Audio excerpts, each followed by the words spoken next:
ನಾನು ತಪ್ಪು ಮಾಡಿಲ್ಲ, ರಾಜೀನಾಮೆ ಕೊಡಲ್ಲ ಅಂತ ಮುಖ್ಯಮಂತ್ರಿಗಳು ಅಟ್ಲೀಸ್ಟ್ ಒಂದು ಡಜನ್ ಬಾರಿ ಹೇಳಿದ್ದಾರೆ. ಈಗ ಹೇಳುತ್ತಿರುವ ಮಧ್ಯೆಯೇ ಸವಾಲುಗಳು ಕೂಡ ಒಂದು ರೀತಿ ಹೊಸ ಹೊಸ ರೂಪದಲ್ಲಿ ಪ್ರತ್ಯಕ್ಷವಾಗ್ತಾ ಇವೆ. ಈಗ ಹೊಸ ಸವಾಲು, ಹೊಸ ರೂಪ ಯಾವುದಪ್ಪ ಅಂದರೆ ಇನ್ನೊಂದು ಸಂಕಷ್ಟ. ಮೂಡ ಕೇಸಿಗೆ ಸಂಬಂಧಿಸಿದಂತೆ ಮನಿ ಲಾಂಡ್ರಿಂಗ್ ಪ್ರಕರಣದಲ್ಲಿ ಆರೋಪದಲ್ಲಿ ಮುಖ್ಯಮಂತ್ರಿಗಳ ವಿರುದ್ಧ ಇಡಿ ಅಂದರೆ ಜಾರಿ ನಿರ್ದೇಶನಾಲಯ ಒಂದು ಪ್ರಕರಣವನ್ನು FIR ಅನ್ನು ದಾಖಲಿಸಿದೆ. ಮೈಸೂರು ಲೋಕಾಯುಕ್ತದಲ್ಲಿ ದಾಖಲಾಗಿದ್ದ FIRನೇ ಆಧರಿಸಿ ಹೆಚ್ಚು ಕಡಿಮೆ ಅದೇ ಆಧಾರದ ಮೇಲೆ ಇವರು ಕೇಸ್ ತಗೊಂಡಿದ್ದಾರೆ. ಇದು ಸ್ವಯಂ ಪ್ರೇರಿತ. ಮುಖ್ಯಮಂತ್ರಿನೇ 1, ಅವರ ಪತ್ನಿನೇ 2, ಅವ್ರ ಬಾಮೈದಾನೆ 3, ಮತ್ತು ಅದು ಯಾರೋ ಭೂಮಿ ಮಾರಿದವರೇ 4, 4 ಜನ ಆರೋಪಿಗಳು. ತತ್ಪರಿಣಾಮ ಅತಿ ಶೀಘ್ರದಲ್ಲೇ 4ವರಿಗೂ ಸಮನ್ಸ್ ಜಾರಿಯಾಗಬಹುದು ಹೆಚ್ಚಿನ ವಿಚಾರಣೆಗೆ ಅಂತ ಹೇಳುತ್ತಿದ್ದಾರೆ. ತನಿಖೆ ಭಾಗವಾಗಿ ಆರೋಪಿತರ ಆಸ್ತಿಯನ್ನು ಮುಟ್ಟುಗೋಲು ಹಾಕಿಕೊಳ್ಳುವ ಅಧಿಕಾರ ಇದೆ ಅಂದ ಕೂಡಲೇ ಹಾಕ್ಕೋಬೇಕು ಅಂತ ಏನಿಲ್ಲ. ಈ ಬೆನ್ನಲ್ಲೇ ಇದು ನನ್ನ ಹೋರಾಟಕ್ಕೆ ಸಿಕ್ಕ ಜಯ, ಈಗಲಾದರೂ CM ರಾಜೀನಾಮೆ ಕೊಡಲಿ ಅಂತ ದೂರುದಾರ ಸ್ನೇಹಮಯಿ ಕೃಷ್ಣ ಹೇಳ್ತಾರೆ. ರಾಜಕೀಯವಾಗಿ ಹರಿಯಾಣ, ಜಮ್ಮು ಕಾಶ್ಮೀರ ಚುನಾವಣೆ ಸಂದರ್ಭದಲ್ಲಿ ಬೆಳವಣಿಗೆ ನಡೆದಿರೋದು ಕಾಂಗ್ರೆಸ್ಗೆ ಒಂದಷ್ಟು ಮುಜುಗರ ಅಂತಿದ್ದಾರೆ. ಪ್ರಚಾರ ಕಣದಲ್ಲಿ CM ವಿರುದ್ಧದ ಇಡಿ ಕೇಸ್ ದಾಖಲಿಸಿಕೊಂಡಿರೋದನ್ನೇ ಪ್ರಸ್ತಾಪಿಸಿ ಕಾಂಗ್ರೆಸ್ ಪಕ್ಷವನ್ನು ಇಕ್ಕಟ್ಟಿಗೆ ಸಿಲುಕಿಸೋದು BJP ಪ್ಲಾನ್ ಅಂತೆ. ದೂರದ ಹರಿಯಾಣದಲ್ಲಿ, ಅದಕ್ಕೂ ದೂರದ ಜಮ್ಮು ಕಾಶ್ಮೀರದಲ್ಲಿ ಸಿದ್ದರಾಮಯ್ಯನವರ ಪ್ರಕರಣ ಏನು ಮಾಡುತ್ತೋ ನಂಗೆ ಗೊತ್ತಿಲ್ಲ. ಪಕ್ಷ ಹೇಗೆ ಅನ್ನೋದನ್ನ ನಂಗೆ ಗೊತ್ತಿಲ್ಲ. ಅದನ್ನ ಹೇಳ್ತಾರೆ, ಹೇಳದೆ ಬಿಡ್ತಾರಾ? ಇವ್ರು ಹೇಳಲ್ವಾ? ಅವರು ಹೇಳ್ತಾರೆ, ಬಿಡಲ್ಲ. ಇದಕ್ಕೂ ಮುನ್ನ DCM ಅವರು ಇಡಿ ವಿಚಾರಣೆ ಎದುರಿಸಿದ್ರು, ನಮಗೆಲ್ಲ ಗೊತ್ತು. ವಾಲ್ಮೀಕಿ ಕೇಸಲ್ಲಿ ನಾಗೇಂದ್ರ ಅವ್ರನ್ನ ಇಡಿ ಬಂಧಿಸಿತ್ತು, ಅದು ನಮಗೆ ಗೊತ್ತು ಅಷ್ಟೇ. ಸರ್, ಈಗ CBI ನೇರ ಎಂಟ್ರಿಗೆ ಅಂಕುಶ ಹಾಕಿ ನಿಟ್ಟೆಸರು ಬಿಡೋ ಹೊತ್ತಿನಲ್ಲೇ ಈಗ ಇಡಿ ಎಂಟ್ರಿ ಯಾವ ತರ ಇದರ ತನಿಖೆಯ ಮುಂದೆ? ಆ ದಿನ CBI ಇದನ್ನ ವಿಡ್ರಾ ಮಾಡಿದಾಗ ನಾನು ಹೇಳಿದೆ, CBI ಇಂದ ನೀವು ತಡೀಬಹುದು, ಇಡಿ ಹೇಗೆ ತಡೀತೀರಿ ಅಂತ. ಸೊ ಬಹು ಸಹಜವಾಗಿ ನನಗೆ ಯಾಕೋ ಅವತ್ತು ಆ ಸಂಶಯ ಇದ್ದಿದ್ದು, ಇದರೊಳಕ್ಕೆ ಇಡಿ ಬರಬಹುದು ಅಂತ ನನಗೆ ಸಂಶಯ ನನಗಿದ್ದಿದ್ದು. ಆ ಪ್ರಕಾರ ಈಗೇನೋ ಆ ಪ್ರಕಾರ ಆಗಿದೆ ಅಂತಲ್ಲ, ಒಟ್ಟಲ್ಲಿ ನಡೆದಿದೆ ಈಗ ಇಡಿ. So what? ಅಲ್ಲ, ಭ್ರಷ್ಟಾಚಾರ ನಿಗ್ರಹ ಕಾಯ್ದೆ ಅಡಿ ಆ ದೂರನ್ನ ಹಾಕೊಂಡಿರೋದ ಹೇಗೆ ಸರ್? ಇದು ಮನಿ ಲಾಂಡ್ರಿಂಗ್ ಅಲ್ಲಿ, ಇದು PMLA ಹೋಗಿದ್ದಾರೆ ಅವರು, PCR ಆಕ್ಟ್ ಅಲ್ಲ ಅದು, ಮನಿ ಲಾಂಡ್ರಿಂಗ್ ಅಲ್ಲಿ ಹೋಗಿರ್ತಾರೆ. ಆದರೆ ಈ ಪ್ರಕರಣದಲ್ಲಿ ಮುಖ್ಯಮಂತ್ರಿಗಳು ಅಥವಾ ಅವರ ಪತ್ನಿ ಮನಿ ಲಾಂಡ್ರಿಂಗ್ ಹೆಂಗೆ ಬರುತ್ತೆ ಅನ್ನೋದು ನನಗೆ ಇನ್ನೂ ಗೊತ್ತಿಲ್ಲ, ಹೆಂಗೆ ಎಸ್ಟಾಬ್ಲಿಷ್ ಮಾಡ್ತಾರೆ ಅವರು ಅಂತ. ಅಂದ್ರೆ ಅವರು ಅಧಿವೇಶನದಲ್ಲಿ 62 ಕೋಟಿ ಅಂತ ಹೇಳಿದ್ರು. 1000 ಹೇಳ್ಬೋದು, ಅದು ಹೇಳಿದ್ದಕ್ಕೆ ಮನಿ ಲಾಂಡ್ರಿಂಗ್ ಆಯ್ತು ಅಂತನಾ? ಈಗ ನಾನು ನಿಮ್ಮ ಕೈಲಿ 1000 ಕೋಟಿ ಬಂದಾಗ ಅಂತ ಏನಾದ್ರು ಕತೆ ಹೇಳ್ಬಿಟ್ರೆ ನೀವು 1000 ಕೋಟಿ ಮಾಡಿದ್ದೀರಿ ಅಂತಲ್ಲ, ಹಂಗೆಲ್ಲ ಆಗಲ್ಲ. ಸೊ ಮನಿ ಲಾಂಡ್ರಿಂಗ್ ಹೆಂಗೆ ಎಸ್ಟಾಬ್ಲಿಷ್ ಆಗುತ್ತೆ ನನಗೆ ಇದರಲ್ಲಿ ಅಂತ ಗೊತ್ತಿಲ್ಲ. ನನ್ನ ಊಹೆ ಇದು, ಈ 4ವರಿಗೆ ಈ ಪ್ರಕರಣ ಸೀಮಿತಗೊಳ್ಳಲ್ಲ ಅನ್ಕೋತೀನಿ ನಾನು. FIRನಲ್ಲಿ 4 ಏನಿದ್ದಾರೆ ಅವರಿಗೆ ಸೀಮಿತಗೊಳ್ಳಲ್ಲ ಅದು ಅಂತ ನನ್ನ ಲೆಕ್ಕಾಚಾರ. ಐ ಆಮ್ ನಾಟ್ ಶೋರ್, ನಂಗೆ ಗೊತ್ತಿಲ್ಲ. It can lead in to somebody else ಅಂತ ಅನ್ಸತ್ ನನಗೆ. It may be officers or others, possible ಅನ್ಸತ್ತೆ. ಇವರ ಹೇಳಿಕೆಗಳ ಆಧಾರದ ಮೇಲೆ ಏನಾದರೂ ಬಂದರೆ ಎಕ್ಸ್ಪ್ಯಾಂಡ್ ಆಗಬಿಡಬಹುದು ಅನ್ಸತ್ತೆ ಮನಿ ಲಾಂಡ್ರಿಂಗಲ್ಲಿ. ಬಟ್ ಮನಿ ಲಾಂಡ್ರಿಂಗನ್ನು ಹೆಂಗೆ ಎಸ್ಟಾಬ್ಲಿಷ್ ಮಾಡ್ತಾರೆ ಅನ್ನೋದು ನನಗಿನ್ನೂ ಐಡಿಯಾ ಇಲ್ಲ. ಓಕೆ, ಅಂದರೆ ಈಗ ಇದಕ್ಕೆ ಸ್ಟೇ ತರೋದಕ್ಕೆ ಅವಕಾಶ ಇರುತ್ತಾ ಸರ್? ಇಡಿ ತನಿಖೆಗೆ ತರಬಹುದು, ಓಕೆ, ತರಕ್ಕಾಗಲ್ಲ ಅಂತಲ್ಲ. ಇಡಿಗೆ ತರೋದಕ್ಕಿಂತ ಅವರು ಮೂಲ ಲೋಕಾಯುಕ್ತ FIRಗೆ ಸ್ಟೇ ಕೇಳ್ಬೋದು, ಅಥವಾ ಸ್ಕ್ವಾಶಿಂಗ್ ಕೇಳ್ಬೋದು, ವಜಾ ಮಾಡಿ ಈ FIR ಅನ್ನ. ಅದಕ್ಕೆ ಯಾವುದೇ ಏನೇ ಲೆಕ್ಕಾಚಾರ ಇಲ್ಲ ಅದಕ್ಕೆ ಅಂತ ಅಂದ್ಬಿಟ್ಟು ಬೇಕಾದ್ರೆ ಕೇಳ್ಬೋದು. ಕೇಳೋದ್ರಲ್ಲಿ ಯಾವುದು ಸಮಸ್ಯೆ ಅಲ್ಲ.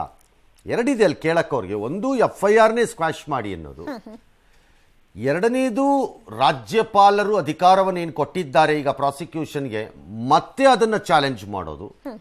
ಅವರು ಮೂಲ ಕೊಟ್ಟಿದ್ದೇ ರಾಂಗ್ ಅದು ಅನ್ನೋದನ್ನು ಚಾಲೆಂಜ್ ಮಾಡೋದಕ್ಕೂ ಜಾಗ ಇದೆ. ಬಟ್ ಅವ್ರು ಏನು ಮಾಡ್ತಾರೆ ಅನ್ನೋದು ಅವ್ರಿಗೆ ಬಿಟ್ಟಿರೋದು. ಸೊ ಒಂದ್ ಕಡೆ ಅವರು ಕಾನೂನಾತ್ಮಕವಾಗಿ ಫೇಸ್ ಮಾಡಬೇಕು, ಇನ್ನೊಂದ್ ಕಡೆ ಪೊಲಿಟಿಕಲಿನೂ ಇದೆಯಾ ಸರ್ ಇದರಲ್ಲಿ? ಪೊಲಿಟಿಕಲಿ ನಾನು ಅವತ್ತೂ ಹೇಳಿದ್ದೀನಿ, ಇವತ್ತೂ ಹೇಳ್ತೀನಿ, ನನ್ನ ಲೆಕ್ಕಾಚಾರದಲ್ಲಿ ಇಡಿ ತನ್ನ ತನಿಖೆಯನ್ನು ಯಾವ ರೀತಿ ಮುಂದುವರಿಸುತ್ತೆ ಬಿಡತ್ತೆ ಅನ್ನೋದು ನನಗೇನು ಐಡಿಯಾ ಇಲ್ಲ. ಅದು ಮುಂದುವರಿದುವ ರೀತಿಯ ಮೇಲೆ ಪೊಲಿಟಿಕಲಿ ಸ್ವಲ್ಪ ಕ್ವಿಕನ್ ಆಗ್ಬೋದು, ಕೆಲವು ಬೆಳವಣಿಗೆಗಳು ಸ್ವಲ್ಪ ಶೀಘ್ರ ಆಗ್ಬೋದು. ಲೋಕಾಯುಕ್ತದ ತನಿಖೆಯೇ ಆಧರಿಸಿ ರಾಜಕಾರಣ ನಡೆಯುತ್ತೆ ಅನ್ನೋದಿದ್ದು ನಾನು ಅವತ್ತೇ ಹೇಳಿದ್ದೆ, ಇವತ್ತು ಹೇಳ್ತೀನಿ, 3 ತಿಂಗಳೇನೂ ಆಗಲ್ಲ. ಲೋಕಾಯುಕ್ತ ತನಿಖೆನೇ ಲೆಕ್ಕ ಹಿಡಿದ್ರೆ ಇಡಿ ನನಗೆ ಗೊತ್ತಿಲ್ಲ, ಐ ಹ್ಯಾವ್ ನೋ ಐಡಿಯಾ. ಯಾಕಂದ್ರೆ ಬಹಳ ಜನ ಸಿದ್ದರಾಮಯ್ಯನವರಿಗೆ ಅರೆಸ್ಟ್ ಮಾಡ್ಬಿಡ್ತಾರ, ಅರೆಸ್ಟ್ ಮಾಡಬೇಕು ಅಂತ ಎಲ್ಲೂ ಇಲ್ಲ,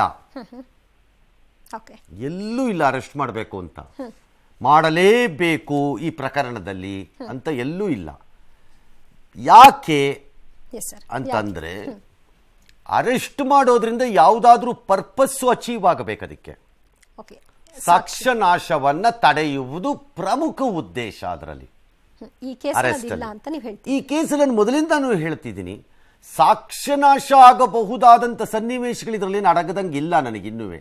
ಯಾಕಂದ್ರೆ ಇದರ 60-70% ಈ ಸಂಬಂಧಿತ ಪ್ರಕರಣದ ದಾಖಲೆಗಳು ಈಗಾಗಲೇ ಸಾರ್ವಜನಿಕ ವಲಯದಲ್ಲಿ ಮುಂದಕ್ಕೆ ಬಂದ್ಬಿಟ್ಟಿದೆ. ಅದು ಏನೋ ಉಳ್ಕೊಂಡಿದ್ರೆ ಇನ್ನೊಂದು 15-20% ಇರ್ಬೋದೇನೋ, ನಾನು ಇಲ್ಲ ಅಂತ ಹೇಳಲ್ಲ. ಹಾಗಾಗಿ ಅರೆಸ್ಟ್ ಆಗಲೇಬೇಕು ಅಂತಿಲ್ಲ. ಬಟ್ ವಿ ಡೋಂಟ್ ನೋ ಐಒಗಳು ಏನು ಮಾಡ್ತಾರೋ ಏನು ಕಥೆನೋ. ಹಾಗಾಗಿ ಅದು ಎರಡರ ಮೇಲೆ ಒಂದಿಷ್ಟು ರಾಜಕೀಯ ಬೆಳವಣಿಗೆಗಳು ಆಗಬಹುದು, ಬಟ್ ನಾಟ್ ಇಮಿಡಿಯೇಟ್ಲಿ. ರಾಜೀನಾಮೆ ಒತ್ತಡ ಅಂತೂ ಮುಂದುವರಿಯುತ್ತಲ್ಲ ಸರ್, ಅದು ನಿಲ್ಲಲ್ಲ. That is the ultimate goal of every political party. ಅದಾಗಬೇಕು ಅಂತ ಈಗ ಯಡಿಯೂರಪ್ಪನವ್ರದ್ದು ಬಂದಾಗ ಇವರು ರಾಜೀನಾಮೆ ಕೊಡೋದು ಇವರು ಒತ್ತಡ ಹಾಕ್ತಿರ್ಲಿಲ್ವಾ? ಇವ್ರು ಹಾಕ್ತಿರ್ಲಿಲ್ವಾ? ಇವ್ರು ಹಂಗಾರೆ ಹಾಗೆ ಇದುವೆ ಇವರು ಹಾಕ್ತಾರೆ ಒತ್ತಡನ. ನಾಳೆ ಯಾವ್ದಾದ್ರು ಬೇರೆ ರಾಜ್ಯದಲ್ಲಿ ಬಿಜೆಪಿ ನೇತೃತ್ವದ ಸರ್ಕಾರದ ಯಾವುದೋ ಬಂದ್ರೆ ಅಲ್ಲಿ ಕಾಂಗ್ರೆಸ್ನವರು ಒತ್ತಡ ಹಾಕಲ್ವಾ? ರಾಜೀನಾಮೆ ಕೊಟ್ಟೋಗ್ಬೇಕು ನೈತಿಕವಾಗಿ, ನೀನು ಲಾಯಕ್ಕಿಲ್ಲ ಅಂತ ಅಲ್ಲಿ ಹೇಳಲ್ವಾ? ಹಾಗೆ ಇಲ್ಲುವೆ ರಾಜಕಾರಣಿಗಳ ರಕ್ತ ಸಾಮಾನ್ಯವಾಗಿ ಎಲ್ಲರದು ಒಂದೇ ಗ್ರೂಪು, ಅದು ಯೂನಿವರ್ಸಲ್ ಗ್ರೂಪ್. ಅದೇನೋ ಓ ಅಂತೀವಲ್ಲ, ಓ ಪಾಸಿಟಿವ್ ಯಾವುದೋ ಒಂದು ಹೇಳ್ತೀವಲ್ಲ ನಾವು, ಯೂನಿವರ್ಸಲ್ ಬ್ಲಡ್ ಅಂತ. ಅದರ ಸಾಮಾನ್ಯವಾಗಿ ಎಲ್ಲ ರಾಜಕಾರಣಿಗಳದ್ದು ಯೂನಿವರ್ಸಲ್ ಬ್ಲಡ್, ಅದು ಒಂದೇ ಬ್ಲಡ್ ಇರುತ್ತೆ. ನಾನು ಅಧಿಕಾರದಲ್ಲಿದ್ದಾಗ ಆ ರಕ್ತ ಚಲನೆ ಹೀಗಿರುತ್ತೆ, ನಾನು ಇಲ್ಲದಿದ್ದಾಗ ರಕ್ತ ಚಲನೆ ಹಾಗಿರುತ್ತೆ. ಅದು ಒಂದೇ, ಅದು ಯೂನಿವರ್ಸಲ್ ಗ್ರೂಪ್ ಅದು. ಇನ್ನು ಮೂಡಾ ಪ್ರಕರಣದಲ್ಲಿ ಸಿಎಂ ವಿರುದ್ಧ ಎಫ್ಐಆರ್ ದಾಖಲಿಸಿಕೊಂಡಿರೋ ಮೈಸೂರಿನ ಲೋಕಾಯುಕ್ತ ಪೊಲೀಸರು ಇಂದಿನಿಂದ ತನಿಖೆಯನ್ನ ಶುರು ಮಾಡಿದ್ದಾರೆ.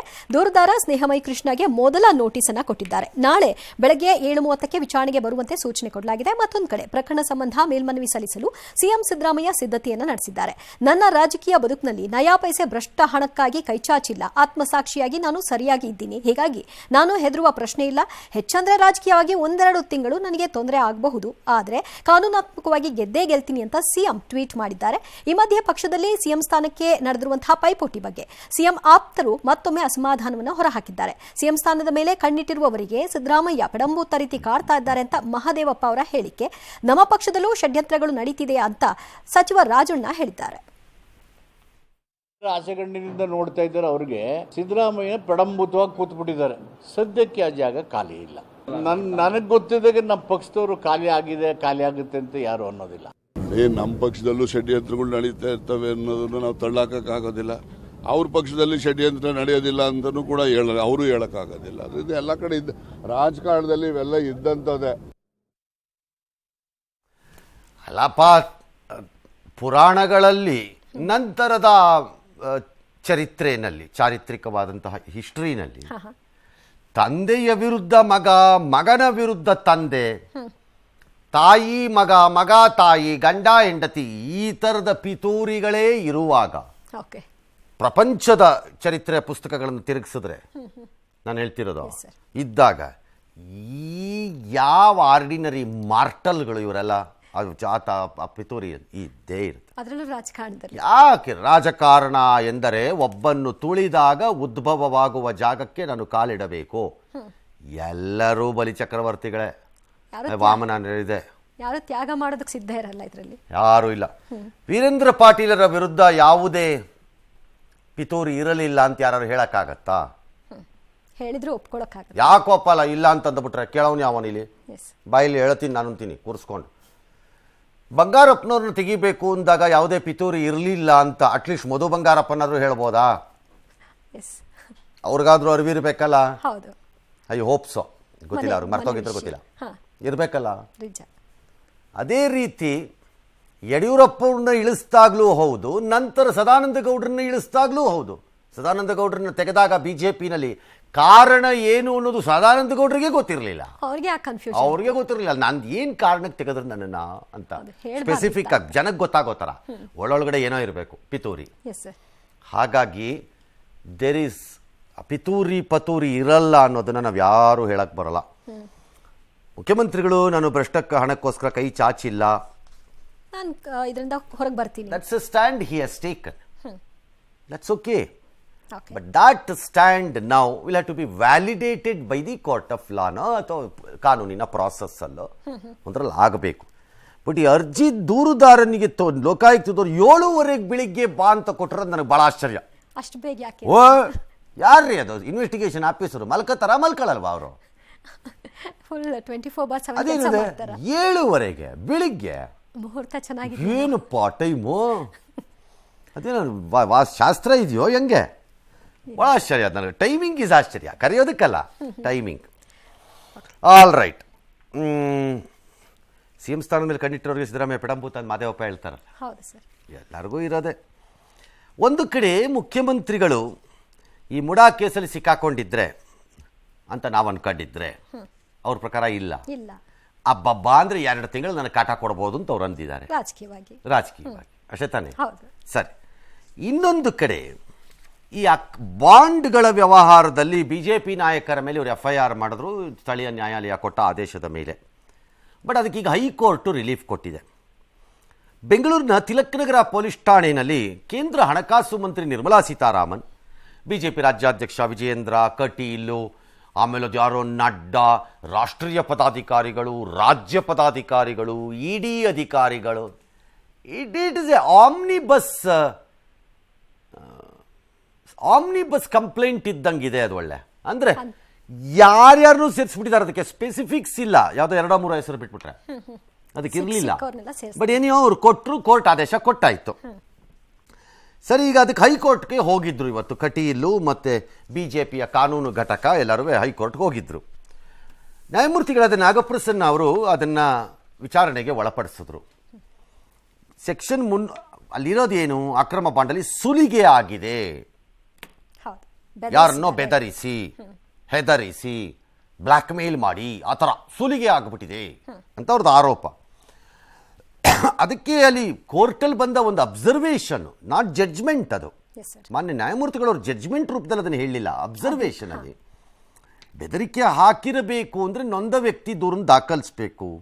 ಇಲ್ಲಿ ಏನೂ ಆಗಿಲ್ಲ. ದೂರುದಾರನಿಗೆ ಏನು ಸಂಬಂಧ ಇದು ಏನ್ಯಾವ ಅಂತ ತಗೊಂಡಿದ್ದಾರೆ. ಆಮೇಲೆ ಆರ್ಡರ್ ಮಾಡೋಕೆ ಹೋದಂತೆ ಅಷ್ಟೊಳಗೆ ಯಾರೋ ವಾದ ಮಾಡಬೇಕು ಅಂತ ಮುಂದಕ್ಕೆ ಹಾಕಿದ್ದಾರೆ ಈಗ. ಬಟ್ ಮಧ್ಯಂತರ ತಡೆನ ಕೊಟ್ಬಿಟ್ಟಿದ್ದಾರೆ ಈಗ FIRಗೆ. ಆದರೆ ರಾಜ್ಯ ಸರ್ಕಾರ SIT ಸರ್ಚರ್ಗೆ ಚಿಂತನೆ ಮಾಡ್ತಿದ್ಯಂತೆ. ಕರ್ನಾಟಕ ಪೊಲೀಸ್ ಹೆಸರು ಕಿತ್ತಾಕ್ಬಿಟ್ಟು SIT ಪೊಲೀಸ್ ಅಂತ ಮಾಡ್ಬಿಟ್ರಿ. ಹೇಳ್ತೀನಿ ಎಲ್ಲ SIT ಎಲ್ಲ ಸ್ಪೆಷಲ್ಲೇ, ಯಾವುದು ಆರ್ಡಿನರಿ ಇಲ್ಲವೇ ಇಲ್ಲ. ಜನರದ್ದು ಬಿಟ್ಬಿಟ್ಟು ಜನರದ್ದು ಏನಾರಾದ್ರೆ ಅದು ಬೇರೆ ಆರ್ಡಿನರಿ, ಬೇರೆಯವ್ರದ್ದು ಯಾರದ್ದಾದ್ರೂ ಸ್ಪೆಷಲ್ ಮಾಡ್ಕೊಳ್ರಿ. ಮಾಡಕ್ಕೆ ಬರಲ್ಲ ಈಗ ನೀವು SITನ. When the high court has stayed your FIR, may be ಇಂಟೀರಿಯಮಲ್ಲಿ ತಾತ್ಕಾಲಿಕವಾಗಿರಬಹುದು, ಮಧ್ಯಂತರದಲ್ಲಿ. ಈಗ ಮಾಡಕ್ಕೆ ಬರಲ್ಲ. ಈಗ ಅಂಥ ತೀರ್ಮಾನ ನಾವೇನು ಮಾಡಿಲ್ಲಪ್ಪ ಅಂತ HK ಪಾಟೀಲ್. ಅವ್ರು ಹೆಂಗೆ ಅಂತಂದ್ರೆ ಎಲ್ಲ ಮುಗಿದ ಮೇಲೆ ಬಂದ್ಬಿಟ್ಟು ಮೈಗೆಣ್ಣೆ ಹಾಕೊಂಬಂದು ಹೇಳ್ತಾರೆ ಅವರು. ಜಾರ್ಕೊಂಡ್ಬಿಡ್ತಾರೆ ಅವರು. ಅಲ್ವಾ? ಕಾಯ್ತಾ ಇದ್ರು ಹೈಕೋರ್ಟ್ ಏನು ಹೇಳುತ್ತೆ ಅಂತ. ಹೇಳಿದ ತಕ್ಷಣ ನಮಗೂ ಅದಕ್ಕೂ ಸಂಬಂಧ ಇಲ್ಲಪ್ಪ, ನಾವು ಮಾಡೇ ಇಲ್ಲಪ್ಪ ತೀರ್ಮಾನ. ಇದೊಂಥರ ಹುಳ ಬಿಟ್ಟು ನೋಡೋದು ಹೆಂಗಿರುತ್ತೆ ಅಂತ. ಆಮೇಲೆ ರಾಜಕಾರಣ HK ಪಾಟೀಲ್, ರಾಜ್ಯ ರಾಜಕಾರಣ ಕೀಳು ಮಟ್ಟಕ್ಕೆ ಹೋಗಿದೆ, ವಿಪಕ್ಷಗಳನ್ನು ಅಣಿಯಲು ಹಲವು ಕೇಸ್ಗಳನ್ನು ಹಾಕ್ತಿದ್ದಾರೆ ಅಂತ ಬೊಮ್ಮಾಯಿ ಅವರು. ಆಯ್ತಪ್ಪ, ಎಲ್ಲ ಅವ್ರವ್ರ ಅಭಿಪ್ರಾಯ. ನಾವು ಆ ದಿಸೆಯೊಳಗೆ ನಿರ್ಣಯಿಸಿಲ್ಲ. ನಿರ್ಮಲಾ ಸೀತಾರಾಮನ್ ಮಾತ್ರ ಅಲ್ಲ, ನಡ್ಡಾ ಅವರು ಅವರೆಲ್ಲ 5-6 ಜನ ಇದ್ದಾರೆ. ಅವರೆಲ್ಲರ ಮೇಲೆ ಈಗಾಗಲೇ FIR ದಾಖಲಾಗಿದೆ. ಸರ್ಕಾರ SIT ಮಾಡಬೇಕಾಗಿರ್ತಕ್ಕಂಥ ಅಂತ ಬಂದರೆ ಅದ್ರ ಬಗ್ಗೆ ಚಿಂತನೆಯನ್ನ ಮಾಡ್ತೀವಿ. ಈ ರಾಜ್ಯದಲ್ಲಿ ರಾಜಕಾರಣ ಎಷ್ಟು ತಳಮಟ್ಟಕ್ಕೆ ಹೋಗಿದೆ ಅಂತಂದ್ರೆ ವಿರೋಧ ಪಕ್ಷ ಹಣಿಯಲು ಹಲವಾರು ಕೇಸ್ ಹಾಕೊಳ್ಳೋ ಜೊತೆಗೆ ತಮ್ಮ ಮೇಲೆ ಆರೋಪ ಬಂದ್ರೆ ಕಪ್ಪು ಚುಕ್ಕೆ ಬಂದ್ರೆ ಇಡೀ ಎಲ್ಲರಿಗೂ ಕೂಡ ಮಸಿ ಬೆಳೆಯುವಂತ ಒಂದು ಪ್ರಯತ್ನ ಇದು ನಡೀತಾ ಇದೆ. ಇದು ಬಹಳ ದಿವಸ ನಡೆಯೋದಿಲ್ಲ. ಅಂತಿಮವಾಗಿ ಕಾನೂನು ತನ್ನ ಕೆಲಸವನ್ನು ಮಾಡ್ತೀವಿ. ಎರಡೂ ಸೈಡಲ್ಲೂ ಈ ಆರೋಪ ಬರುತ್ತಲ್ಲ ಸರ್, ವಿಪಕ್ಷಗಳನ್ನ ಬಂದಿರುತ್ತೆ. ಬಟ್ ಈ ಬಾಂಡ್ ಕೇಸ್ ನನಗೊಂದು ಸಣ್ಣ ನನ್ನ ಕುತೂಹಲ ಇದು. ಏನ್ sir? A locus standi has to be established. ಇದರಲ್ಲಿ ಅರ್ಜಿದಾರರಾಗಿ ಹೋದವರು, ಈಗ ನಾನು ಒಂದು ಬಾಂಡನ್ನು ಖರೀದಿ ಮಾಡಿ ಯಾವುದೋ ಒಂದು ಪಕ್ಷಕ್ಕೆ ಕೊಟ್ಟಿದ್ದೇನೆ ಅಂತ ಇಟ್ಕೊಳ್ಳೋಣ. ನಾನು ಹೋಗಬೇಕು ನ್ಯಾಯಾಲಯ ಮುಂದೆ, ಸಾರ್ ಅವತ್ತಿನ ದಿನ ನನಗೆ ಕೊಟ್ಟರು ಅಂದರೆ ಕಾಟಾನ ಸಾರ್, ಕೊಟ್ಟು ವಿಲ ಮಾಡಿಬಿಟ್ರು ಸರ್, ಎದರ್ಸಿ ಬೆದರ್ಸಿ ದಾರಿ ಇಲ್ಲದೆ ಪರ್ಚೇಸ್ ಮಾಡಿಕೊಟ್ಟೆ ಸರ್, ಸುಲಿಗೆ ಸಾರ್ ಇವ್ರದ್ದು ಅಂತ ನಾನು ಹೋಗಬೇಕು. ಯಾರೂ ಹೋಗಕ್ಕಾಗಲ್ಲ ಅಂತ ನನ್ನ ವಾದ. ಖಾಸಗಿ ದೂರ ಹೋಗ್ಲಿಕ್ಕೆ ಸಾಧ್ಯ ಇಲ್ಲ. ಖಾಸಗಿ ದೂರ ಆದ್ರೂ he has to be a victim. Okay, so the next question is need not be a victim because general interest ಇದೆ ಇದರಲ್ಲಿ. ಸ್ವಚ್ಛ ರಾಜಕಾರಣ, ಸ್ವಚ್ಛವಾಗಿರಬೇಕು ದೇಶ, ಹಣಕಾಸುಗಳನ್ನು ಸಂಗ್ರಹಿಸುವ ಮಾರ್ಗಗಳು ಸರಿ ಇರಬೇಕು ರಾಜಕೀಯ ಪಕ್ಷಗಳದ್ದು ಅನ್ನೋ ಸಾಮಾಜಿಕ ಚಿಂತನೆ, ಸಮಾಜ ಚಿಂತನೆ ಅಡಗಿದೆ ಅನ್ನೋ ಒಂದು ಪಾಯಿಂಟ್ ಇರುತ್ತಾಗ.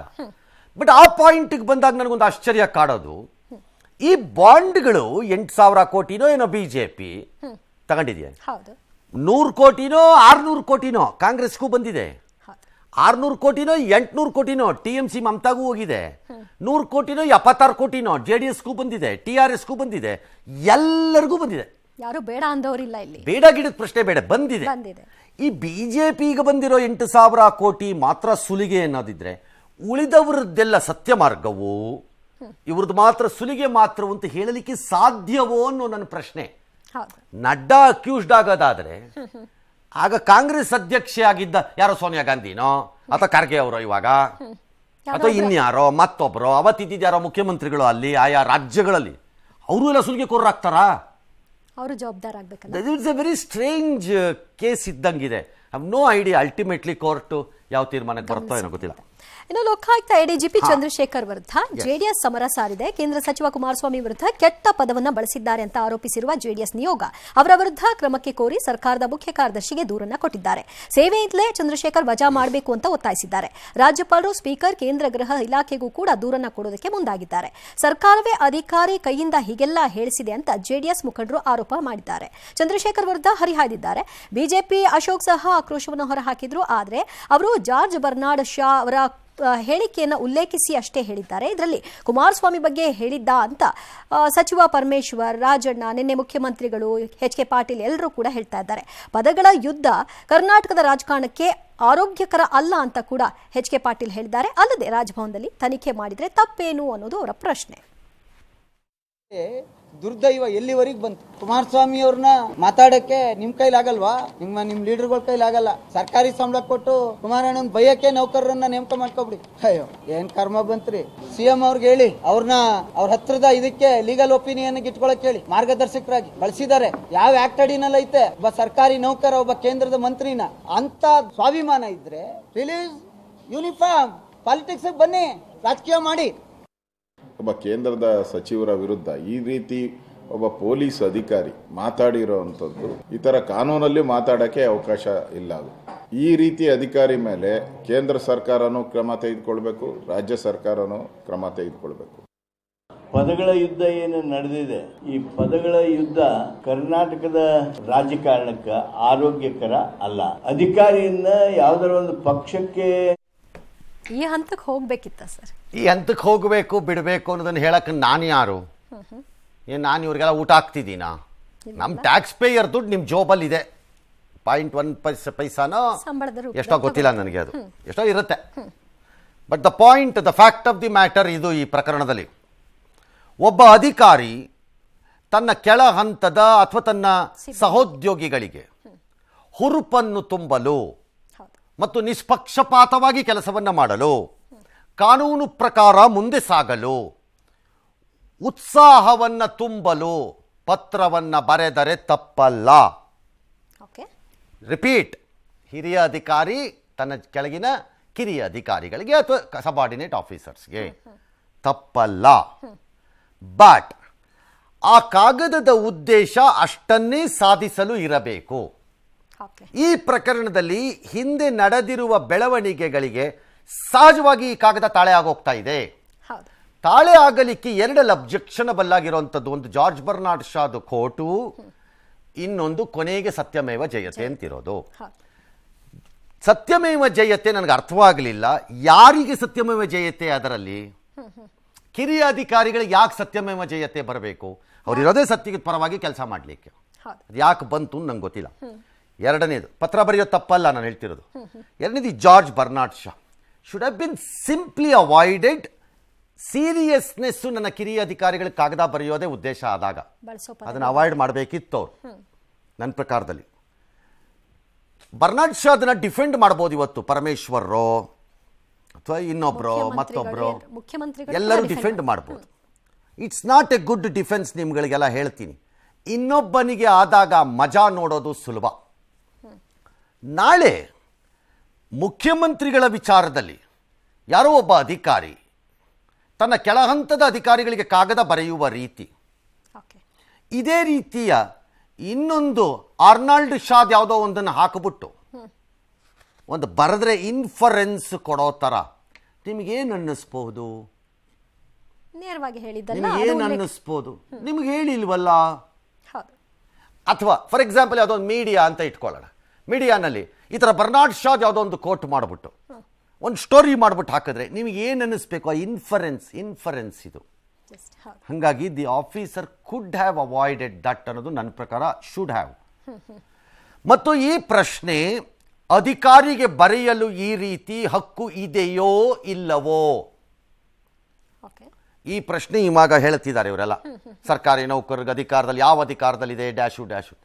ಈ ಪ್ರಶ್ನೆ ಇವತ್ತಲ್ಲ ಎದ್ದಿದ್ದು. ಈ ಪ್ರಶ್ನೆ 25 ವರ್ಷಗಳ ಹಿಂದೆ ಎದ್ದಿದ್ದ ಪ್ರಶ್ನೆ ಇದು. ಓಕೆ. ಆ ದಿನ ಈ ರಾಜ್ಯದ ಮುಖ್ಯ ಕಾರ್ಯದರ್ಶಿ ಆಗಿದ್ದಿದ್ದವರು ಶಂಕರ್ ನಾರಾಯಣ್, ಬಂಗಾರಪ್ಪನವ್ರ ಮುಖ್ಯಮಂತ್ರಿ, if I am not wrong. ಆಗ ಒಂದು ಪ್ರಶ್ನೆ ಉದ್ಭವವಾಗಿತ್ತು ಆ ದಿನ. ಅಧಿಕಾರಿಯೊಬ್ಬ ಕೆಲವು ವಿಚಾರಗಳನ್ನು ಬಹಿರಂಗವಾಗಿ ಮಾಧ್ಯಮಗಳಿಗೋ ಅಥವಾ ಜನರಿಗೋ ಹೇಳುವ ಹಕ್ಕು ಅಧಿಕಾರ ಆತನಿಗೆ ಇದೆಯೋ ಇಲ್ಲವೋ? ಓಕೆ. ಆತನ ಕ್ಯಾಡರ್ ಅಂಡ್ ಸರ್ವಿಸ್ ಅಂದರೆ ಸರ್ವಿಸ್ ರೂಲ್ಸ್ ಅಲ್ಲಿ ಇಲ್ಲ ಈ ರೀತಿ ಮಾಡಕ್ಕೆ. ಓಕೆ. ಆದರೆ ಪ್ರಜೆಯಾಗಿ ಆತನಿಗೆ ಸ್ವಾತಂತ್ರ್ಯ ಇದೆ. ಹಾಗಾಗಿ ಯಾವುದು ಮೊದಲು ಬರಬೇಕು ಎಂಬಂತಹ ಅದ್ಭುತ ಪ್ರಶ್ನೆ ಉದ್ಭವವಾಗಿತ್ತವತ್ತು. ಆ ಕುರಿತಂತೆ ಒಬ್ಬರು ಅಧಿಕಾರಿ ಸುಪ್ರೀಂ ಕೋರ್ಟ್ಗೂ ಅಪ್ರೋಚ್ ಮಾಡಿದ್ರೋ ಏನೋ, ಆಮೇಲೆ ಆ ಪ್ರಕರಣ ಏನಾಯ್ತೋ ಗೊತ್ತಿಲ್ಲ. ಆ ಪ್ರಶ್ನೆ ಆಗಲೇ ಬಂದಿತ್ತು ಎಸ್. ಇದು. ಹಾಗಾಗಿ officers are bound by certain things. ಅವರು ಓಕೆ. ಆದರೆ ಅದೇ ಅಧಿಕಾರಿ ಈ ಪ್ರಕರಣದಲ್ಲಿ ಅವ್ರು ಯಾರು IGP ವೈಯಕ್ತಿಕವಾಗಿ ತನ್ನ ಮೇಲೆ ದಾಳಿ ನಡೆದರೆ ಅದಕ್ಕೆ ವೈಯಕ್ತಿಕವಾಗೇ ನ್ಯಾಯಾಂಗದ ರೂಪದಲ್ಲಿ ಉತ್ತರ ಕೊಡಲಿಕ್ಕೆ ಅವ್ರಿಗೆ ಹಕ್ಕು ಇದೆ, ಜಾಗನೂ ಇದೆ. ಇಲ್ವೇ ಇಲ್ಲ ಅಂತಲ್ಲ, ಅವ್ರು ಹೊಡೆಸ್ಕೊಳ್ಳೋಕ್ಕೇ ನಿಂತಿರೋರು ಅಂತೇನಿಲ್ಲ. ಓಕೆ. ಆರೋಪ ಬಂದಾಗ ಅದನ್ನ ಹಾಗೇನಿಲ್ಲ. ಈ ರೀತಿ ಒಬ್ಬ ಹಿರಿಯ IPS ಅಧಿಕಾರಿ ಮೇಲೆ ಆರೋಪ ಬಂದಾಗ ಇದೇ ವಿಧಾನಸಭೆಯಲ್ಲಿ ನಾ ಹೇಳ್ತಿರೋದು, if I am not wrong, again Ramesh Kumar speaker ಆಗ ಫಸ್ಟ್ ಟರ್ಮಲ್ಲಿ ಬಂದಾಗ ಒಬ್ಬ ಹಿರಿಯ ಅಧಿಕಾರಿ ಮೇಲೆ ಅವರು ಅದನ್ನು ರೆಪ್ರೆಸೆಂಟ್ ಮಾಡಿದಾಗ ಅದೇ ಸದನದಲ್ಲಿ ಅದನ್ನು ತಿದ್ದುಪಡಿ ಮಾಡಲಾಯಿತು, okay. If I am not wrong. ಹಾಗಾಗಿ ಅಧಿಕಾರಿಗೆ ಆ ಅವಕಾಶಗಳಿವೆ ಮತ್ತು ವೈಯಕ್ತಿಕವಾಗಿ ಕಾನೂನಿನಲ್ಲಿ ಕ್ರಮ ತೆಗೆದುಕೊಳ್ಳಕ್ಕೂ ಜಾಗ ಇದೆ. ಬಟ್ ಕಾಗದವನ್ನು ಅಧಿಕೃತವಾಗಿ ಬರೆಯುವಾಗ ಈ ಇನ್ಫರೆನ್ಸ್ಗಳನ್ನು ಮಾಡೋದಕ್ಕೆ ಸಾಮಾನ್ಯವಾಗಿ ಅಧಿಕಾರಿಯಿಂದ ನಿಷ್ಪಕ್ಷಪಾತಿ, ಯಾವುದೇ ರಾಜಕೀಯದಿಂದ ದೂರವಿದ್ದಾರೆ, ಹಾಗಾಗಿ ದೂರ ಇರಬೇಕು. ಬಟ್ ಕಾಗದ ಬರೀಬೋದು. ನೀವು ಯಾವುದೇ ಪ್ರಲೋಭನೆಗೆ ಒಳಗಾಗದಂತೆ, ಭಯಕ್ಕೆ ಹಿಸಿಕಾಕೊಳ್ಳದಂಗೆ, ಯಾರು ನಿಮ್ಮನ್ನು ಟೀಕೆ ಮಾಡಿದ್ರೆ ಅದನ್ನು ಮನಸ್ಸಿಗೆ ತೆಗೆದುಕೊಳ್ಳದೆ ಕಾನೂನು ಪ್ರಕಾರ ಅಧಿಕಾರಿಗಳು ಕ್ರಮ ತಗೊಳ್ಳಿ ಅಂತ ಕಾಗದ ಬರೀಬೋದು. ನಾಟ್ ವಿತ್ ದೋಸ್ ಇನ್ಫರೆನ್ಸಸ್ ಅಂತ ನನ್ನ ವಾದ.